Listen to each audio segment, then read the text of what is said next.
অনেকদিন বাইরে কোথাও যাওয়া হয়নি। তাই বেরিয়ে পড়েছিলাম। ভেবেছিলাম জাংশন যাব। আমাদের মতন লোকের তো ঘোরার জায়গা বলতে এই একটাই আছে জাংশন। কিন্তু না, ও তো জাংশন নিয়ে গেল না। এটা তো অন্য রাস্তা যাচ্ছে।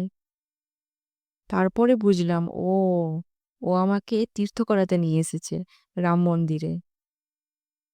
না, না, এই রাম মন্দির অযোধ্যার রাম মন্দির নয়। এটা দুর্গাপুরেই। দুর্গাপুরের বিধাননগরে। মুচিপাড়া থেকে বাঁদিকে যে রাস্তাটা বেঁকে গেছে, সেই রাস্তা ধরে ইউরি গ্যাগারিন পাথ হয়ে কিছু দূর গিয়েই অ্যাস্ট্রোনট অ্যাভিনিউতে এই রাম মন্দিরটি আছে। মন্দিরটিতে বিশেষ কোনো কারুকার্যের বাহার না থাকলেও এখানে আছে শান্ত স্নিগ্ধ একটা পরিবেশ, যেখানে গিয়ে আপনি একটু শান্তি অনুভব করতে পারবেন। ওই যে দূরে রাম ও সীতার মূর্তি সবাইকে কাছে ডাকছিল, আর এই আমগুলো আমাকে।